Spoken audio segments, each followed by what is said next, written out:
the button, and she's going to go like this and tell us when we're on. If that's okay, everyone ready? I will hold down. Does anybody need a copy of the agenda? Here you go.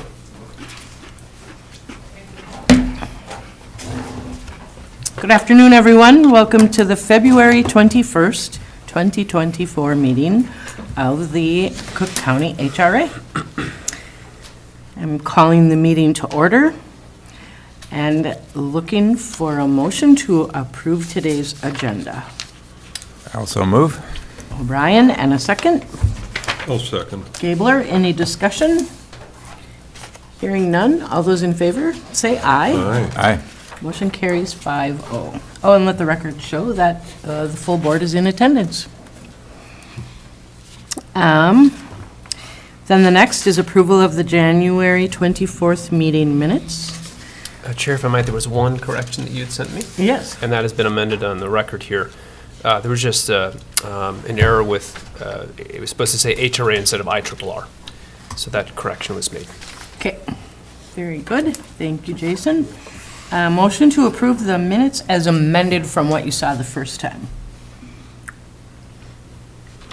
I'll move approval. Gabler, and a second. I'll second. O'Brien, any further discussion? It was an excellent meeting.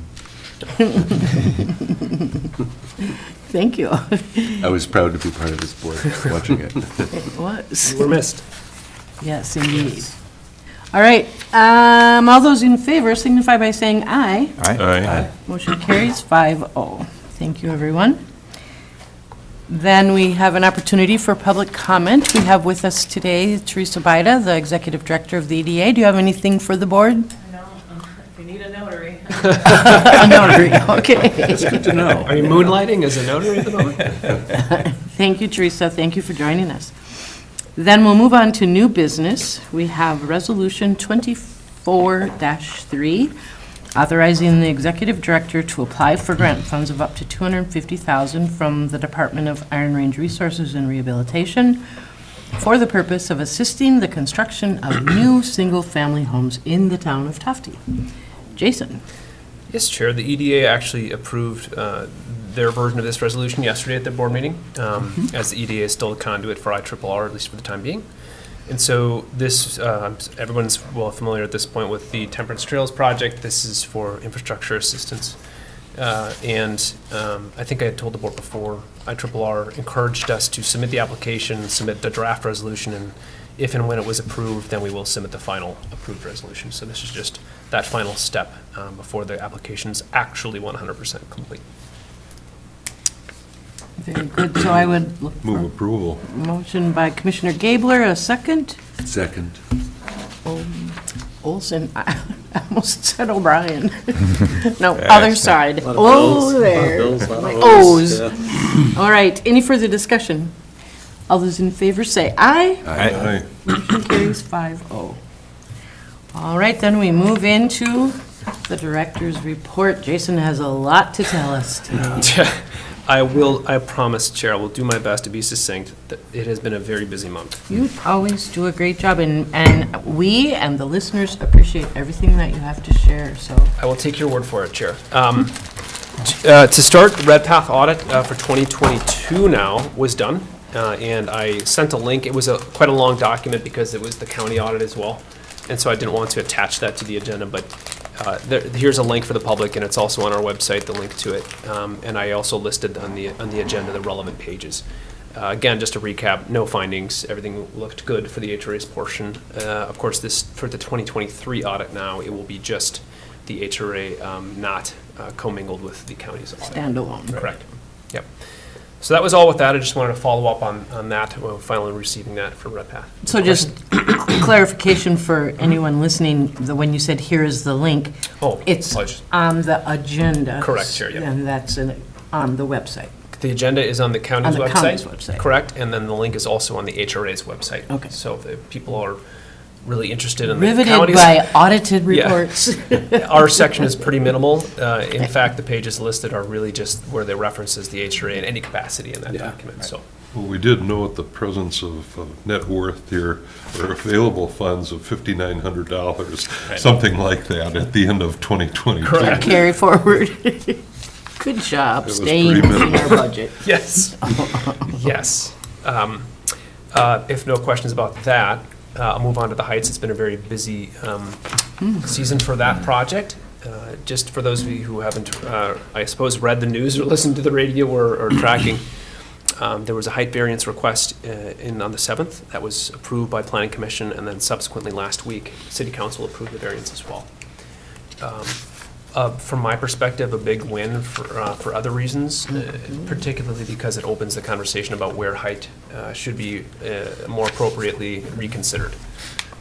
So I am optimistic about more three-story projects being possible outside of downtown. I mean, it was clear from Planning Commission and councilors that the interest in exploring and the height limitation was, downtown was excluded from that conversation, for understandable reasons. So that was approved.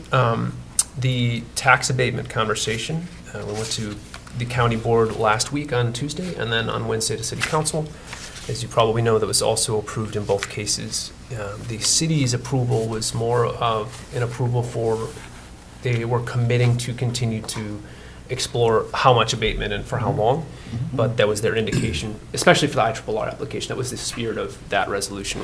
We didn't get the public notice. There was too many questions about abatement policy, and City Council realized they don't have a tax abatement policy. And so before we did the final details, they wanted to iron some of that out. So my recollection, and talking with the mayor as well, they're going to be holding a work session to create a policy around tax abatement for housing. But because of that, because of those approvals, which we're very grateful for, the first time I believe has been used for housing in Grand Marais for sure, I was able to submit those resolutions with the applications on Friday last week. So I think we have the Heights application for IRRR is a really compelling application. So, questions? It was a brilliant presentation by all. Thank you, Commissioner. It was quite the, Oh, it's amazing. there was a lot leading up to that. I had one comment, just always remember that most people have no idea what tax abatement means. So, I know you're careful about that, and it was a really good presentation, but even people you would think would know, don't know. So, Commissioner, point well made, and I have been reminded of that even in recent conversations. yeah, I just bring it up as generically, not as a criticism. No, it's agreed. At any time that I have the ability to provide some context or education around it, I try to take advantage of that. But it is complicated. You can see it in some people's comments when they're just like, well, I don't want people to stop charging taxes and I have to pay those taxes. Right. So they just like clearly don't get it. It all works. Yep, and it behooves all of us to share our level of knowledge every opportunity we have around the community as well. It is complicated, but Yeah. the more we talk about it, perhaps, the Right. better the understanding will be. There was, I would note, essentially almost zero pushback, really, on the variance, zero on the variance, and Yep. almost zero on the abatement, so Yeah. the education was well done. And also at the county as well. Yeah, I was just going to say, I think it just, reinforced that this broad community support for housing continues, and continues to be recognized as the top priority. Agreed. It's changed the whole conversation, Yeah, indeed. I think so. And frankly, Commissioner, I think it's necessary to be trying to reinforce this. Even we had a meeting with city and county administrators before this. The calculus for how these things get done has just changed. And if the community, if we want to see things really come to fruition, we have to figure out what we're willing to do to step up. And it was an indication from both Commissioner and Council that they were willing to do that. So I was really, really appreciative. Of course, I know there have been concerns in the community. This is more for the public to hear, that this is a tool that is used sparingly and when it's needed for community goals. And there are obviously processes and decision-making that happens around each individual potential project. So the intent here by no means is to continue to use this tool every time somebody asks for it. That's not how this works. But it is an available thing for us to consider if it's appropriate. And I think it's important for the community to know that this is one of the very few meaningful tools local municipalities have to help goals help finance goals or help support goals in projects like this. So the Heights will obviously continue to work with that team closely. We're all anxiously waiting frankly, for the IRR's dates to be established. It's kind of a moving target at this point. I learned this morning, I think it's now the 26th of March, I think. So we'll see. But we'll be those of us who are, we'll be trying to attend as many people as possible involved with these projects. It is going to be a virtual meeting as well.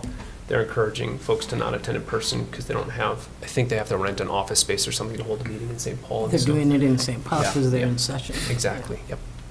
Which leads to Temperance Trails. Again, thank you. That resolution just passed, enables that application. And I'm glad you did because the application was submitted on Friday per the IRR's request and requirement. Obviously, we could have pulled it if the board wasn't supportive. But at this point, as far as I'm aware, we're waiting for them to review it. There's a lot for them to review.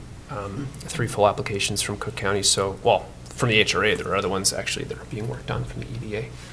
So Cook County will have a lot on the IRR agenda this next time, which is, I'm happy to say. So if there are any issues or things come up, we'll be dealing with them as they come. But so far, everything's been received, and now we're just wait. And that does lead to sort of somewhat of a holding pattern for some of these, because the IRRR funds are a little bit of a linchpin for some of these projects. So we continue to work on things like A&E and fine-tune performance, and I will continue to work with Ellers on the abatement conversation for the Heights, of course. But we have to wait and see what the verdict is from IRRR for these projects. Moving right along, the last IRRR application, Bjorkberg, I think I shared this with you and I was just talking with administrators about this, to give you context of the environment we're actually working in right now. The developer of the Bjorkberg is a 20-unit townhome style project a few blocks from here on 3rd Street. The developer requested a bid from a contractor, GC, who's going to be in town working on another project, who does residential construction. We've, of course, thought, well, that makes sense. Let's, while they're here, they can kind of book out their schedules. Their quote that they received came back at about $600 a square foot. So, they were contemplating the designs for 1,200 square foot house. So you're talking about $700,000 for a pretty normal, modest home. Without a garage, by the way. There's a covered parking space.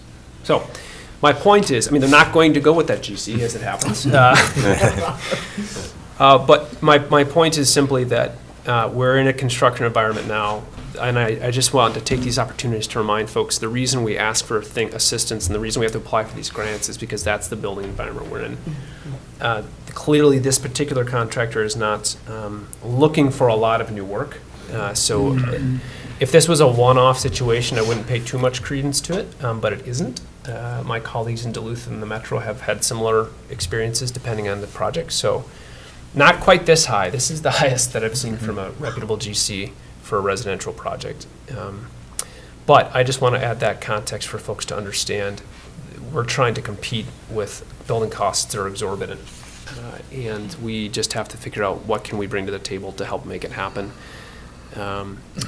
So just a little fun trivia for you. That application, of course, was also submitted, and then we are, March will be a big month to see how busy we'll be. Commissioner, yes, please. This is just for context, what was the assumed construction cost per square foot that was baked in the pro forma that was the basis for the gap that we applied for funding for? If you'll bear with me 1 second, I'll do some quick. Or we can follow up later. No, it's okay. Actually, the build cost per the hard cost for the structure, not including the land development costs, was approximately $350. Okay. So twice as much. Yep. Right. Thank you. Yep, you're welcome. So I just talked with him this morning. That developer, he is exploring a SIPS opportunity and also a modular opportunity. And that bid was requested for construction in 2024. Correct. And maybe we're just too late in the year to. That's part of it, yes. Right? Yeah, and the issue, of course, is that with all of these things, you know, you can't get too far down that path until you have the capital stack secured. Right. And the other thing is, frankly, if you don't have a complete bid set, GCs can't give you a really reliable figure. But that's pretty well padded. So I think they're in a position where they say, if you want to pay us this much, yeah, we'll come build that for you. That'd be great.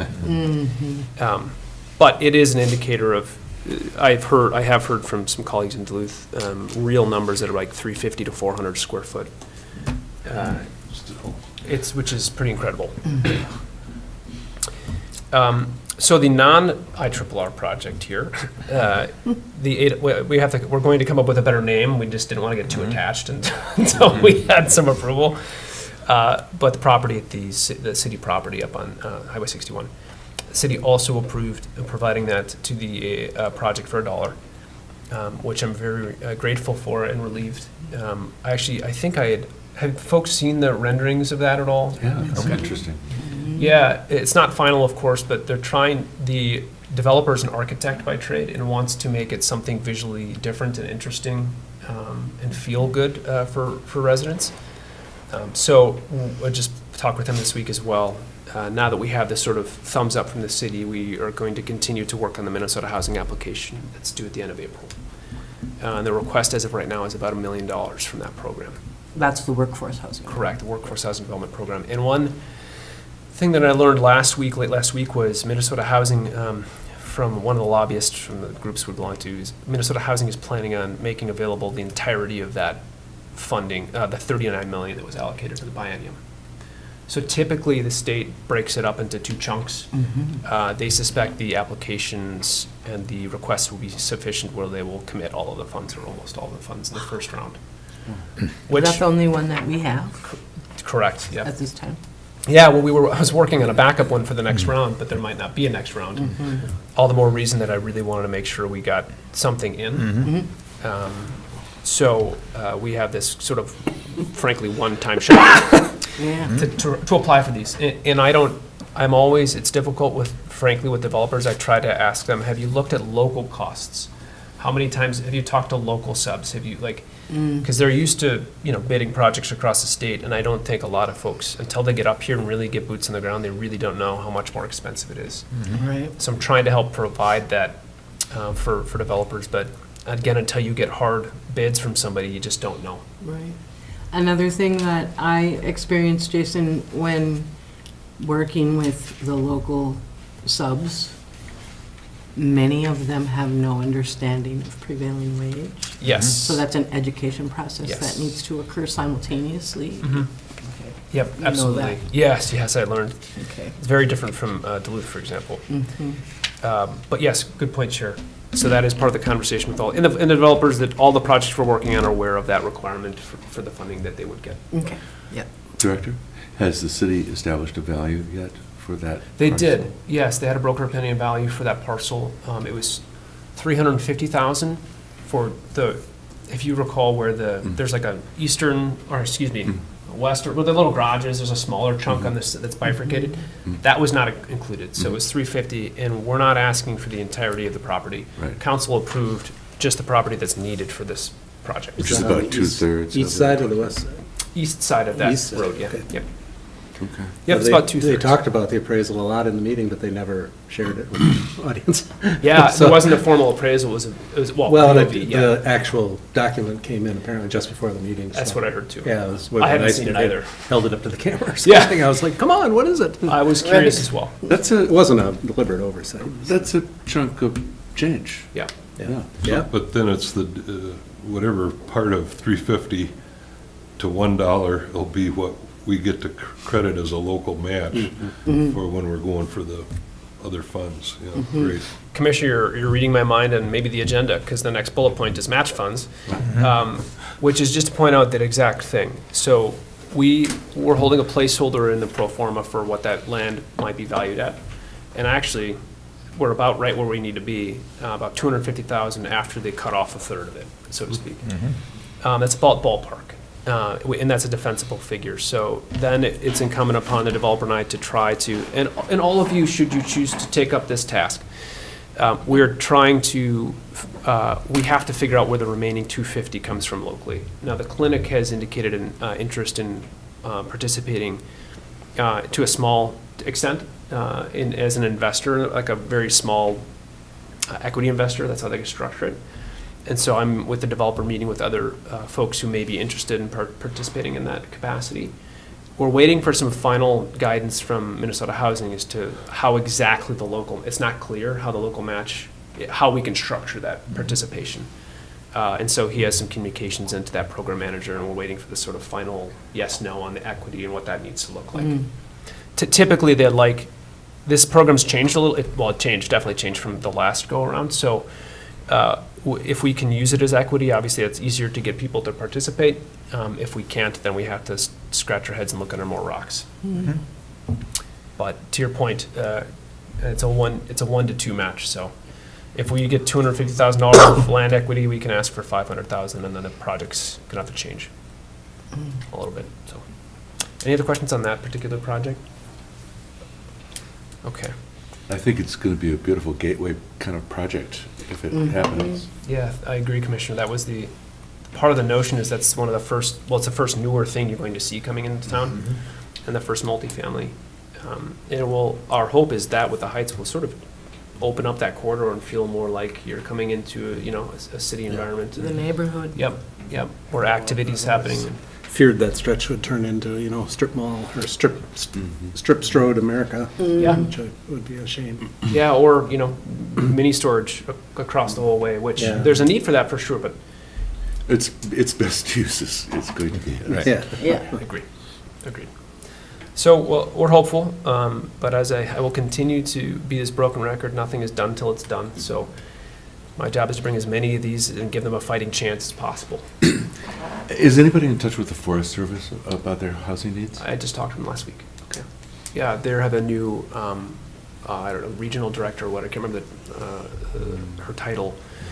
They were great. They wrote us actually a letter of support for these 3 applications. They have the same problem as anyone else.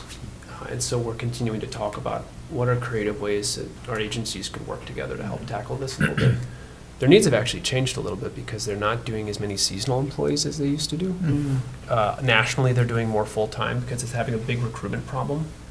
To get these seasonal employees and not have housing, it's been really difficult. So they've structured it differently where they'll pay them full-time, pay them year-round, I should say, and they may still work for 5 or 6 months, but they get that year-round sort of amortized paycheck. So they can work off-season, they can go to the ski hill or whatever, like they could leave for 6 months to work, so. Well, meanwhile, they can walk to work from this site. Yeah. Really. And the It'd be pretty DNR, handy. have you met with the I DNR? have. Yep. I have. I told them about this particular site. They don't have a lot of, as I understand it, they don't have a lot of latitude. Well, they don't have any funding. To invest in, Yeah, I said, do you want to be a participant? And they said, we wish we can't do that. In getting land, there's one thing actually that comes to mind that I was going to ask you that I forgot. Thank you.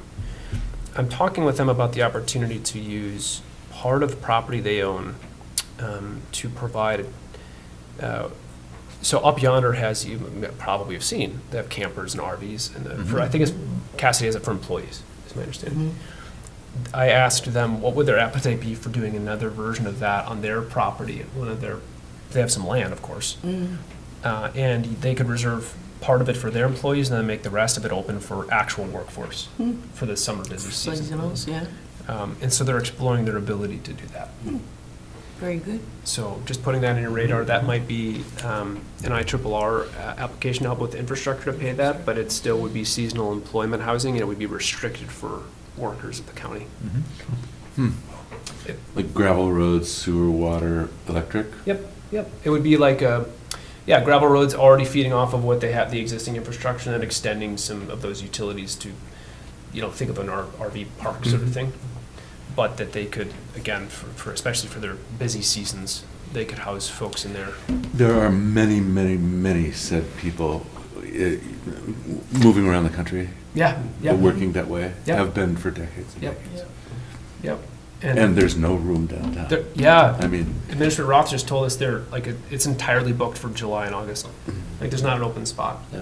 That's really expensive, too. It's for very somebody. expensive. We should maybe check in with the people at Village North, the old Gopher Cabins, I think there might be some sites above in the back there that could also be, I've I talked don't with think- Bruce about that. did you? Yeah, Okay. I did.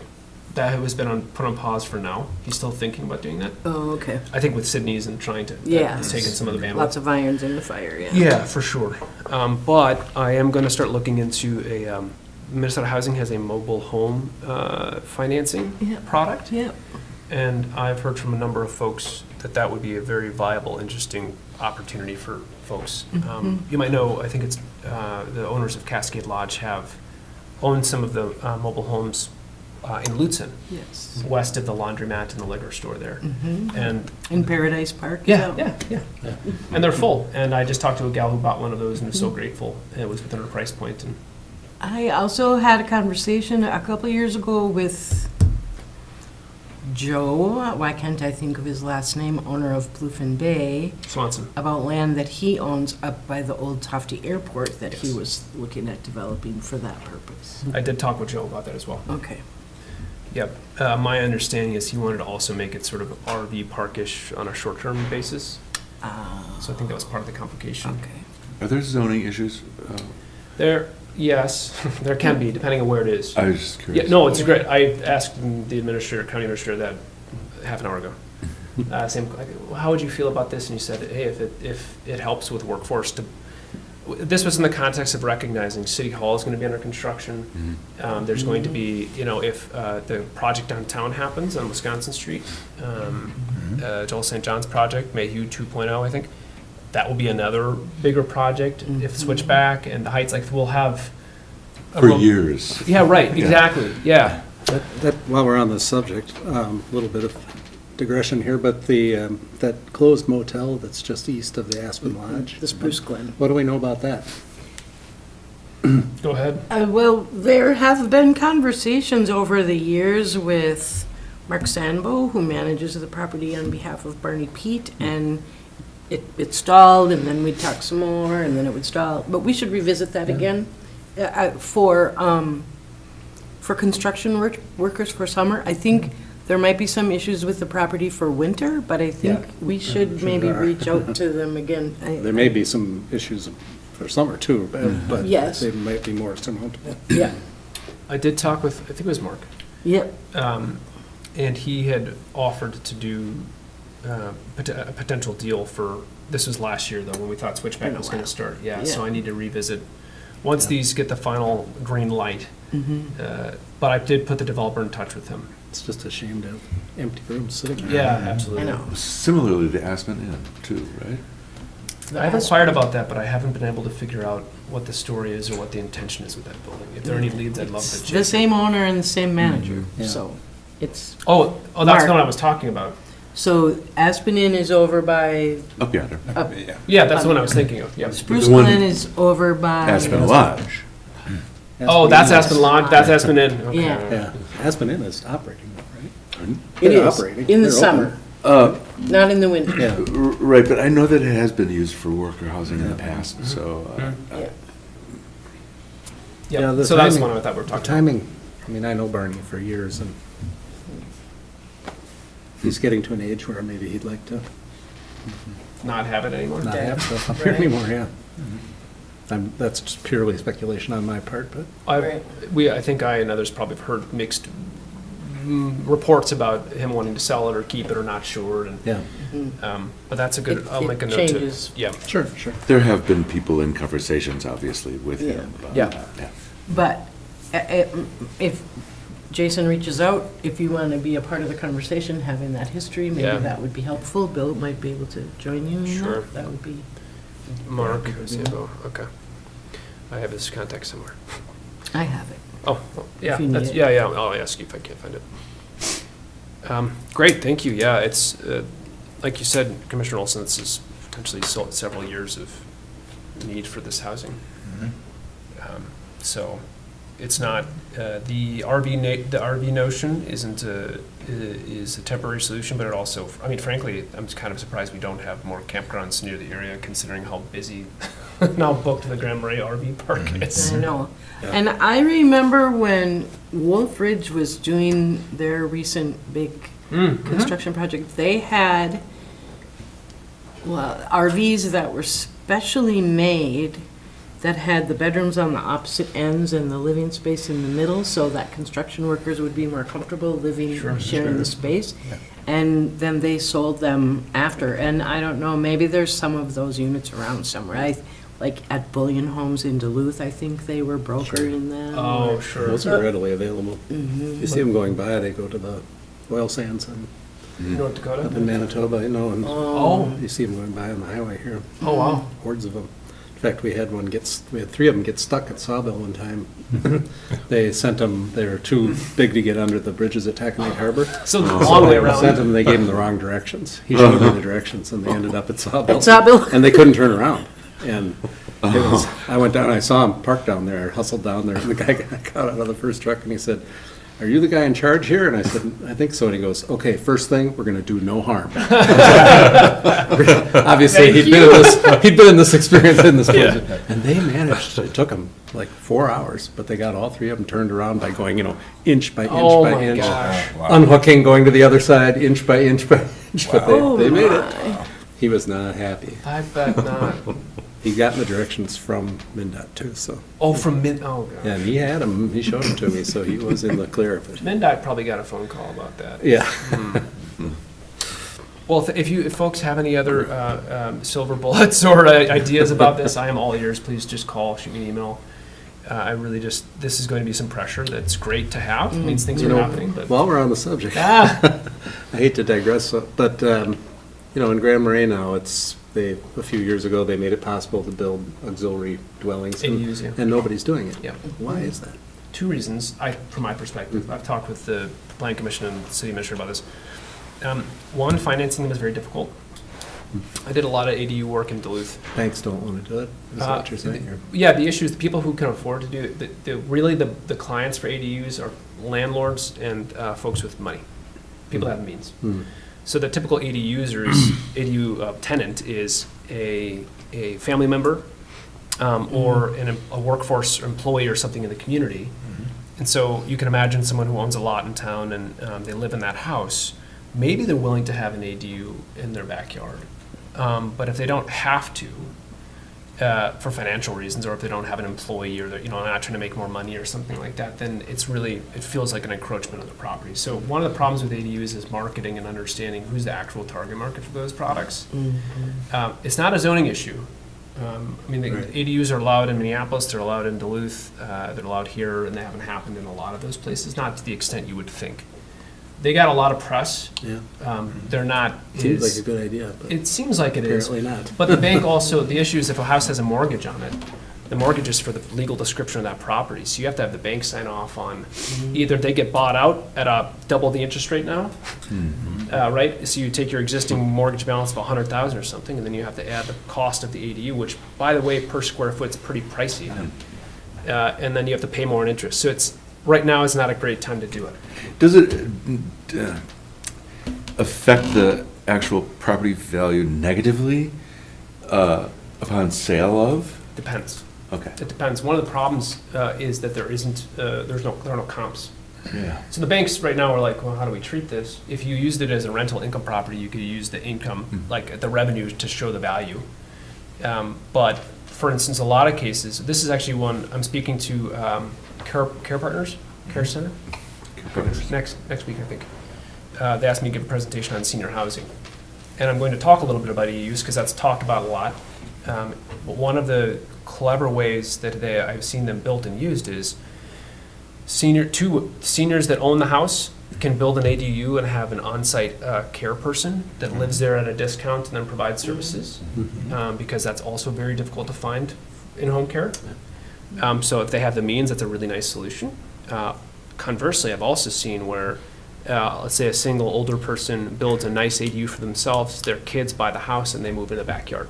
So there's some multi-generational The opportunities old there. farm model. Yeah, exactly. One of the original terms for them was granny flats. Yep. Yeah. And I remember this goes back a ways, but Mother-in-law suites and Yeah. granny flats. That's All right. farms have those, they're used to. Yeah, kick them out, make them live in the shed. But And then it's just not possible outside the city, right, because of septic? That's basically. no, not necessarily. So this is one of the conversations I've had with the county staff about being more clear in the code They actually don't have accessory dwelling units as such defined in county ordinance. You can do it. Every parcel can have two, like a maximum of 2 dwellings, if, if you meet setbacks and, but the bigger question is the septic rated for an additional bedroom? Yeah, and often, obviously, they're sized And just just for a the new, house. pulling a building permit Yeah. will often trigger the reconstruction of the septic system, which would be a chilling. There's another $30,000 or something. Right, Yeah, yeah. probably not gonna work. There is one, I don't know that it qualifies as an ADU because it's on the property of the Betsy Bowen Gallery. So it's an accessory dwelling to the art gallery. I know another one in town. And I had a little conversation with Betsy about that project, and it might be interesting to talk with her.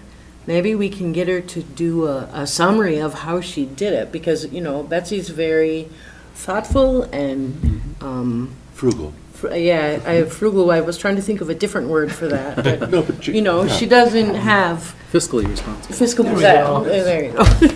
So, she might be able to share some insight with others that could take advantage of, this is how you can do it without having $1 million in the bank, right? So. Yeah, no, that'd be great. I'd Check be with more her. than happy She's to out talk of with town her. for the winter, but I could send her an email and Sure. introduce you. I'd That be would happy to chat with okay. her. I'll do that. I have a colleague in St. Paul who does a lot of work in the ADU space, and he keeps contacting me and saying, when are we going to do more ADUs in Grand Marais and Cook County? And the interesting thing is there are other communities that are not, what's the word? Progressive with their zoning that allows for such things. And we are ahead of even bigger communities like St. Cloud. We're ahead of other communities much bigger than us. But again, there's a disconnect between the zoning, sure we can allow it, and who are the actual users of this type of product. We do have one thing in Grand Marais called the cottage courtyard development, which allows for up to 10 units with required setbacks, but 10 units on a parcel. The big challenge there is, that I recently discovered, because why wouldn't, in my free time I like to read the zoning code, that there is no accommodation for selling these units. Right. So in the city limits, you actually cannot have a CIC, a common interest community. The code doesn't allow for it. And that wasn't the result of the change when the code was kind of overhauled a few years ago. Yeah. It wasn't, as I understand, it wasn't intentional. It was a byproduct. So like the Grand Marais condominiums, that's a CIC. You couldn't build that today. So that, like I see, or the homestead co-op. homestead? Yep, couldn't build that today. So Wow. I have mentioned that to the mayor and the administrator and planning commissioners, and they're willing to, we should probably talk about that. Yeah, let's talk about Well, that. one of the, you came up this morning at revolving loan fund, one of the potential uses of the excess land up at the Heights might be for another elderly co-op. And but it'd be good to know that that can't happen. I or did what tell has Gary to that that's happen not before it allowed. does, because, that's, that idea is clearly very successful and has a lot of market appeal. And Yeah. there's a lot of need for it. Put that on your short list of things to do. It's already on my list, actually. Oh, Chair. It's on, I've had it. Well, while they're talking about their tax abatement policy, maybe it's in the height policy, maybe they need to Yeah. it's in there too. Yeah. While they're having the conversations. I have been called a pot stirrer lately, bringing all these questions about height. You did come with a pretty big ladle. Well, the interesting thing is, It's good. it's not necessarily intentional. It's just No. these No. things happen, and my response so far from folks has been, oh, either we didn't realize that, or we didn't, it wasn't a priority, or, but I've heard from a number of people that a homestead co-op 2.0 would be a great thing for the community. There's a lot of political will right now, and Yep. we should take advantage of that. And you have to confront the practical Absolutely. solutions when you have the. If there's not a good reason for not including it, and to what I understand there isn't one, it was just sort of a thing that happened, then we can change the language. Yeah. Is there something that the HRA could take on as a task, or as a Sure, if you want to work on the changing of the planning commission, Yeah. that'd be great, go for it, that'd be great. I'm just curious, where does the momentum begin, and where, How can we help? Yeah, Yeah. that's a great question, Commissioner. Actually, I think, so I'm going to try to bring this up to the planning commission as a conversation, just like we did with the tax abatement and the height, the same sort of, and I think we recognize these things take iteration and they take some time to get people comfortable. But when these conversations happen, either writing in or coming to the meeting and voicing your support for making some changes is huge.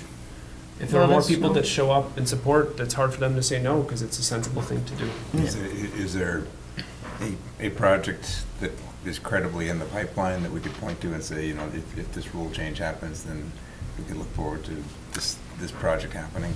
So there's without getting, I won't get into the philosophy of this, but I've had that conversation with folks in the city. No developer wants to spend any time on something they can't legally do. Right. And so my contention and what we're kind of landed, because that was proposed too, well, why don't you bring a project and we can have a sort of poster child, and I said, I don't want to waste anyone's time, because if it's not even allowed in the It's a lot zoning to code. ask, yeah. Yeah, so instead, what we like to do is point out the issue, give examples of successful projects that have that. And that's not, by the way, there are 3 or 4 of these zoning nuances that we've discovered. I've discovered with my staff. I don't know if it's a we. You it's and a your we, staff yeah. again? Sorry. That's because you read Very it. able That's how staff, you yeah. discovered Yeah, it. right, yeah. A lot of people haven't read it. It's riveting stuff. But I'd like to kind of go in a workshop with planning commission, like city planning commission, and bring these up and just ask. So that would I be, think they would be open to that. I think so too.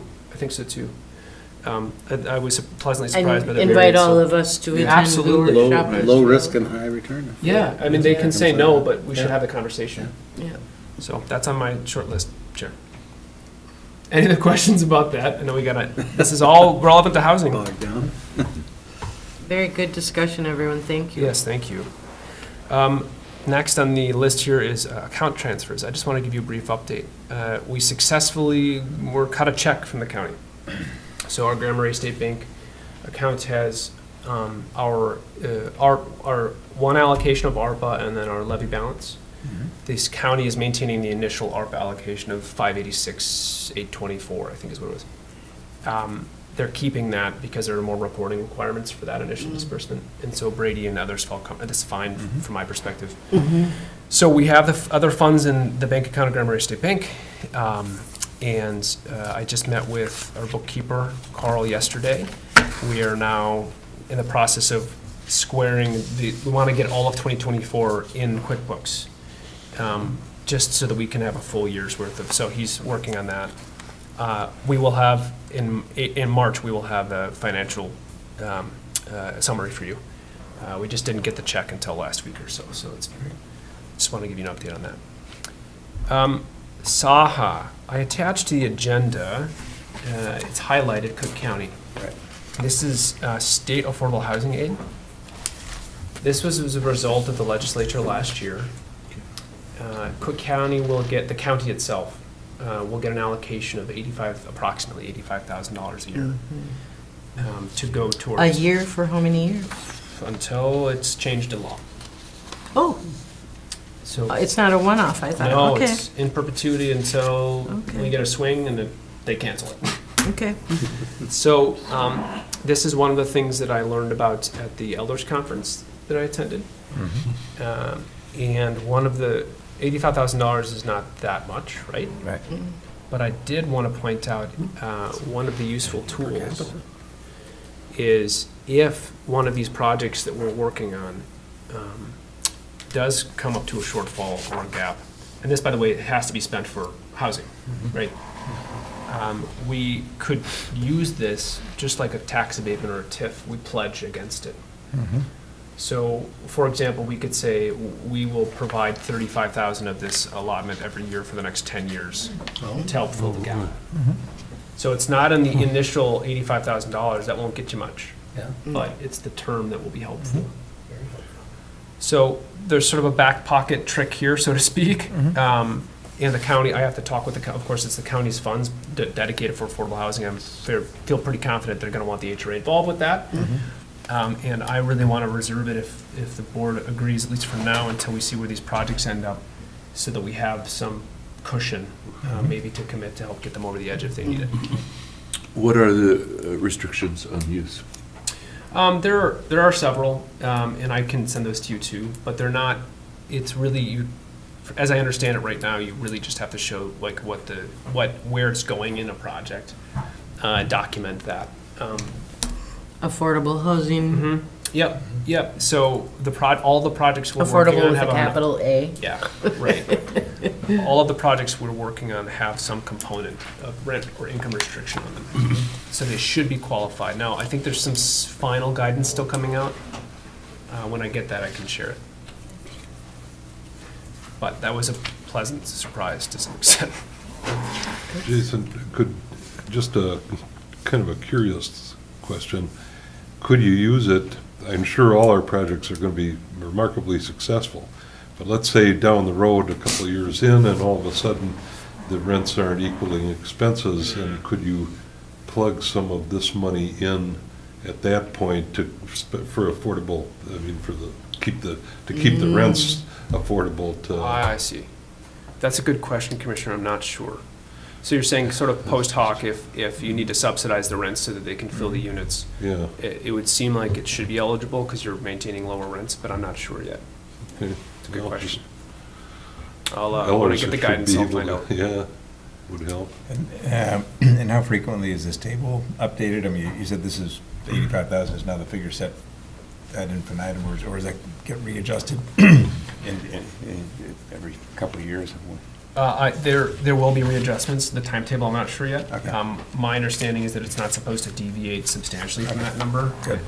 There's a formula, obviously, that produces all of this, and so we've got the high-level overview of it.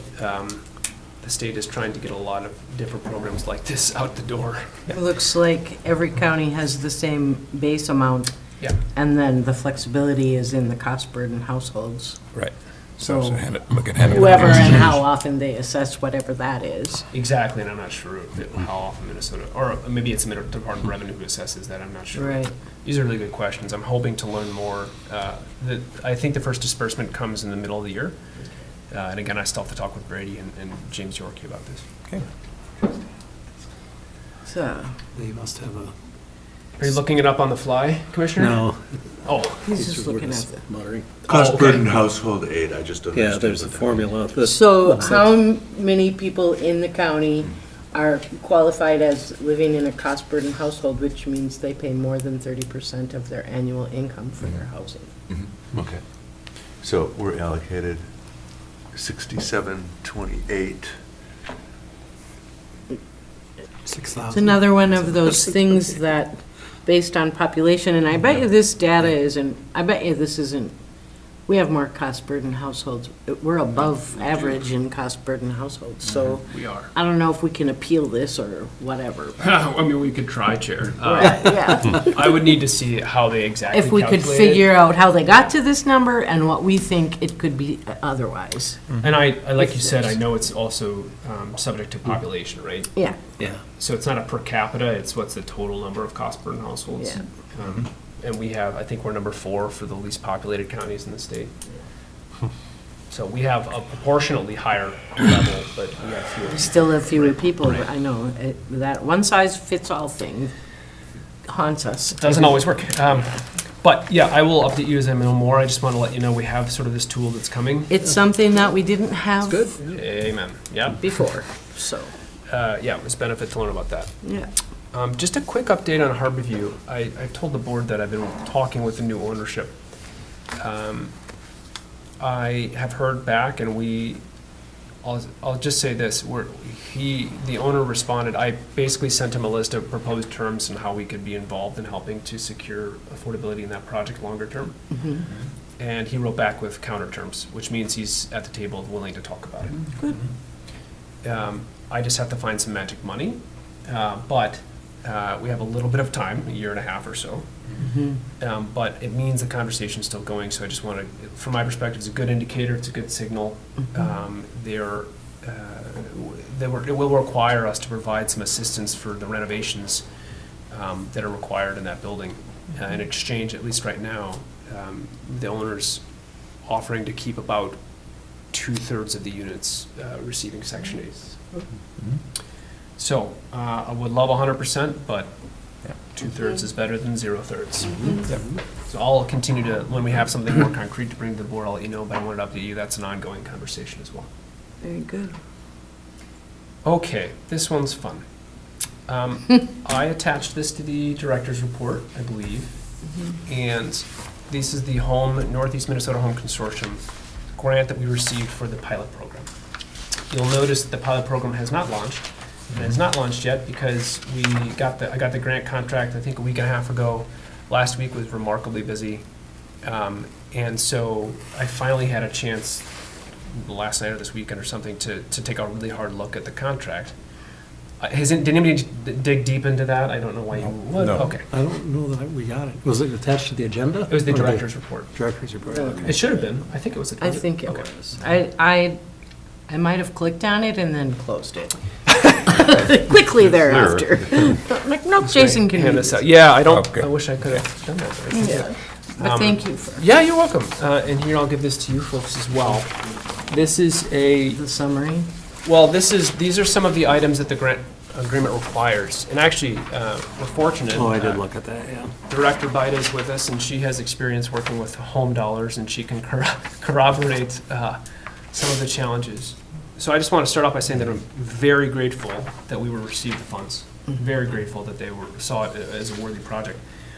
Having reviewed everything, I just want to highlight a few things that give me some consternation.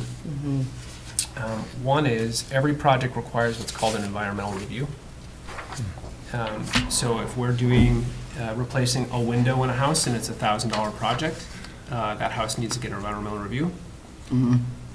We don't have to do it, fortunately, but St. Louis County would do it.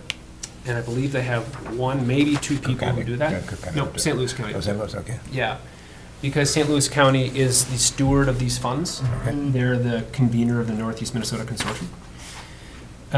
So they would do the environmental review, but as I think is the very last item actually on this list, I just got confirmation today. I reached out to their staff person. The turnaround time was 80 days at the end of the year. So And the cost is? it doesn't cost us anything. No. It's just the amount of time. So my point is, when you're talking about a pretty low-cost project, that's, in dealing with contractors, that's very cumbersome. It's different if you're dealing with a $500,000 remodel or something for an apartment building, but you're talking about a $2,500 window project or something. So that's not a deal breaker in of itself, of course. That's just a logistical challenge. But on top of that, a few things we would have to do. And the concerns that are more, I think, start with number 4 on the list I gave you. But the biggest ones are if we do a project of $15,000 or less, and the maximum we talked about was 7, there's a 5-year affordability requirement where we either have to guarantee that that house would be sold to another income qualified household, so we'd have to be involved with a sale. Or we would have to make sure that if they sold it on the open market, that we have a covenant placed against all of the properties so that we receive those funds back and give them back to the county for home dollars. So part of the reason we designed the program the way we did is to avoid having to do all of this administrative work, Yeah. because the size of the projects is just not, from my perspective, it's not worth it. Yep. Director Bida, do you have anything to add? No, that's the highest out. Okay. No, good job, good summary. I wanted to, if you have any questions, I hate to give away money that we received, like that's, like grates on me. 50,000? 50,000. Honestly, it sounds like an insurmountable opportunity. Yeah. To be honest. Just think of that. The numbers are so wacky for these kind of requirements. I got nothing against these requirements, but No. when our target market is going to be difficult. Yeah. Yeah, so I have talked to the project team about this. They were all totally fine with it. Yeah. There was no concerns. In some sense, they felt relief, honestly. So my recommendation is that we say thank you so much, maybe next time. Yep. I just don't personally have the desire or frankly the bandwidth to track all of this for such small projects. Some money's not worth going after. Yeah. I Is agree. there the potential to keep the money and ask them if we can use it for something else? This is a requirement under what it touches. So another thing that's. All right, but I mean, so instead of the small pilot projects, could the $50,000 go to some other renovation of like It was approved because of the Birchwood project. or? No? It's very Yeah. project specific. It and it's is, approved. okay, all right. And just a cherry on top is that they not only have to do the tracking and the affordability and the sales, so we have to be involved with the title companies and all of that. Right. We also, one of the, there's a whole bunch of reporting requirements that we would have to do. There was, I think it's on your list, but, well, suffice it to say, when you look at the actual implementation of this, it would require like a part-time staff, like that's what, that's, and it's the cost to do it, it's, yeah, you'd need an admin person Just just be to. better off just to fund it ourselves. Correct. Yeah. So, Yep. again, I just want to let you know, I did some deep digging. I had confirmation from their staff person today of the turnaround times and what this grant means for us. I'm kind of surprised that we didn't, that there weren't more concerns about, like, when we applied for it and knowing, like, we told them what the program was, that there wasn't like, you have to do all of these sorts of things. Right. But, maybe they thought that we knew. So do you want the board to take action? If you wouldn't mind, if you would make a motion in some way so that I can go to them. I'm actually, on Friday, we're meeting in Virginia, the whole consortium, and I Yeah. can talk to them. That'd be great. I'd entertain the motion to turn back these funds, the home grant. With our deepest thanks Yeah. for the opportunity. I'll make that motion. Second. Any further discussion? Hearing none, all those in favor? Hey, And Thank you. hopefully, Sorry and when, thank you. it's okay. It's nothing, you didn't do this. Well, I know, but it's just a shame. It is. We have to work smart, Yes. so, Yes. okay. Okay, so, I did have a couple of other topics, just very quickly. Oh, I already talked about one, financial statement. We'll have, bookkeeper and I will have that for you in March. I mentioned this in the council meeting last week, but, and Commissioner Bryan, I think you made a comment about this too. For folks who haven't been tracking, there's a project in Silver Bay called Boathouse Bay that got it was groundbreaking a week and a half, 2 weeks ago, something like that. I just want to celebrate that we are able to at least tentatively get these projects or we're having moving forward. Boathouse Bay, and I told this to the council to give them context, the city of city of Silver Bay in that case, is providing 10 and a half, 11 acres for free. They're doing a TIF district and they're getting over $1 million from IRRR. And the end product will be a mix of storage units, short-term rentals, and $600,000 to $700,000 townhomes. So, Purely Affordability, no. economic development Affordability. project, not Yeah, an yep. affordable housing project. and it was talked about like a housing project, interestingly. Well, some people might live there year-round. They might. But the irony, of course, is that Silver Bay has the most affordable housing in the North Shore. So I bring that for context, that that someone, our neighbors down the road are doing that, and it will be, from my perspective, a great addition and tax base and all those wonderful things. But there is no affordability, there are no requirements or commitments against short-term rentals. In fact, they're going to be, some of them will be short-term rentals. The other, sorry, Commissioner? just the part of the original concept, I kind of remember the discussion of this, was that they would get elderly folks in Silver Bay to sell their affordable house and build a new, now somehow they've come unto riches and can build a $600,000 house down on the waterfront. And it just seemed at the time, I'm not sure that's going to work that way. And I'm not suggesting it's a poor development or anything, but it just isn't probably going to free up the way they hoped it would. I share your skepticism, Commissioner. I think it is a great project, but I think it's an economic development and tax-based project. Similarly, just as it needed more, Incline Village is being proposed in Duluth at Central Hill, the Central High School site. Yeah. It's an 80-acre project. That's big. Yeah, between 1,000 and 1,300 units. Wow.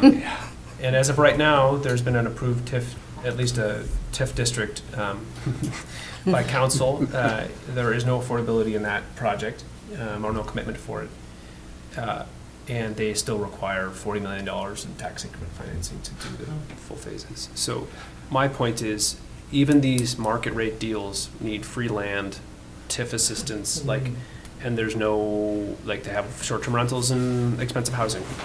that's the environment we're in, and I feel really grateful that we're at least trying to bring some level of workforce housing here with no short-term rentals in our projects. So just wanted to celebrate that on our behalf, I guess. I have a question. Is there a way that we can track locally who it is who rents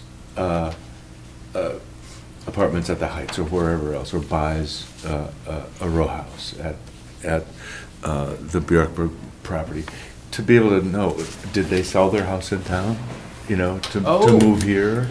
Is there, There's not a way we can legally do it without getting in trouble, like We can naming ask. people's personal. Yeah, we can ask. We can ask. I'm saying, yeah, I think Yeah. we should. I can talk to the builders and developers and say, hey, is there? Well, actually, it's just this. There's a way we can, for the for sale projects, we can definitely do it. ECRVs, we can just check the sales and see where the addresses are. That's an easy way to do that. The rentals are a little more difficult. yeah. I can for sure, and I don't know why they wouldn't. We don't need personal information. We can just ask if they're comfortable sharing, are your tenants coming locally or are they coming from outside Like the community? aggregated data. Yeah, like how many of them are coming from within the community? Just asking. Yeah, no, I think it's a great question. That's something that's difficult here. Data is hard to get. We did a little bit of that with Nordic Star and I don't know, for Direction Dwellings, in the beginning, we knew who was all Oh, in sure. those apartments. Yeah. But it is helpful to know that, and it tells a good story. That, or for guidance for future projects. Yeah. Sure. all Who of are the that. targets here? Yeah. Who wants to be in these projects? Yeah, that's a great question. As these get shovels in the ground, Yeah, there's a list of questions I have for them. And I'm optimistic. I appreciate that. Thank you. We all are. I'm cautiously hopeful. Aren't we, everyone? Yes, right, developers, build it. So that was all for my very lengthy report. Thank you. Good Any job. questions about any of that? Oh, it's great. What are you doing in your spare time? Reading zoning codes. Reading the code, yeah. All right, I would ask if there are any committee reports? I'm not aware of any, no? Okay. Then commissioner items, we'll just go around the table. Commissioner Gabler, do you have anything? I do not. Commissioner O'Brien? I do. I've been, just wanted to give the board an update. I've been doing quite a bit of research into sustainability indices for multifamily housing and potential incentives for multifamily housing. And it's a pretty deep rabbit hole, but I guess like some high-level findings. One is that there is a new, I guess, EPA has the IRS has a tax credit under Section 45L that is applicable for multifamily developments. That is tied to, that provides a tax incentive, a tax credit of up to $5,000 per unit. That's tied to three basic things. One is it built to comply with EPA's Energy Star? Is it certified to be an Energy Star building? Two, is it certified to be compliant with Department of Energy has a program called Zero Energy Home Ready. And then the third is the project built with prevailing wage. So so basically the Energy Star and DOE are both 50% of that, and then the prevailing wage is a 5 times multiplier. So for either, so it's potentially very lucrative. For a project like the Heights, that could be 36 units, $5,000, $180,000, which could be quite substantial. That's the good news. The bad news is that the certification process is, very complex, and I think would certainly require some hand-holding and a partnership with an engineering firm. I think I'm not surprised that there isn't more experience by developers in going this direction, because it's a lot of work. There's different pathways to certify your building as Energy Star, and I won't get into those details, but it's really more, I think it's outside of what could be expected, the developers could be expected to normally do on their own. So it's the trade-off that we will be exploring is between the likely tens of thousands of dollars for the engineering support to do this work against the potential payoff of, say, of sometimes, several times more than that. So anyway, the work is, just wanted to give the board an update. The work is ongoing. It's most actively going on with regard to the Heights project. I'm convening a couple meetings later this week with the developers and with Bill and also the folks from SEMPA and from CERTS and so forth, just to kind of brainstorm how the design might be tweaked at this stage to optimally to enable certification for some potentially lucrative dollars. So anyway, that's the update. That's where things stand. Yeah. Have you spoken with Shane Steele? Yeah. Shane's part of that call too. I should mention. Shane, I speak to him regularly, and also to Nancy Kelly at SEMPA. Oh, right. And